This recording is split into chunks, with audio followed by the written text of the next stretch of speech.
مسلم شریف میں حدیث موجود، نبی پاک صلی اللہ علیہ وآلہ وسلم جب مدینہ منورہ گئے تو دعا فرمائی، اللہم حبب الینا المدینۃ کما حببت مکۃ او اشد۔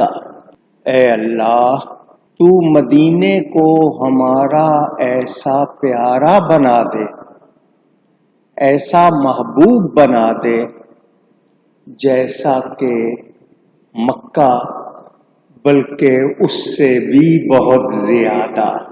خود نبی پاک صلی اللہ علیہ وآلہ وسلم دعا فرماتے ہیں، اور مزید دعاؤں میں سے یہ بھی دعا موجود ہے کہ نبی کریم صلی اللہ علیہ وآلہ وسلم نے فرمایا کہ اے اللہ، جتنی برکتیں تو نے مکہ میں رکھی ہیں، اللہم اجعل بالمدینۃ ضعفی ما جعلت بمکۃ من البرکہ۔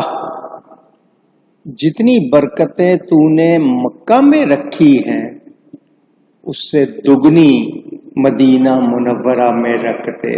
اور پھر یہ دعا فرمائی، یہ بخاری اور مسلم میں نے جو آپ کو سنائی، پھر مسلم شریف میں حدیث، اللہم اجعل مع البرکۃ برکتین۔ اے اللہ، مکہ کی برکت کے ساتھ دو برکتیں مدینہ میں زیادہ کر دے۔ اس سے پتہ چلا کہ مدینہ منورہ کتنی پیاری جگہ ہے۔ پہاڑوں کے درمیان باغات ہیں کھجوروں کے، مگر رسول پاک صلی اللہ علیہ وآلہ وسلم کی وجہ سے اس کی شان کتنی ہے، یہ محبت والوں سے کوئی پوچھے۔ کہنے والے کیا کہتے ہیں؟ خاک طیبہ از دو عالم خوش ترست، وے خنک شہرے کے در وے دل برست۔ مدینہ منورہ کی مٹی دونوں جہانوں سے بہتر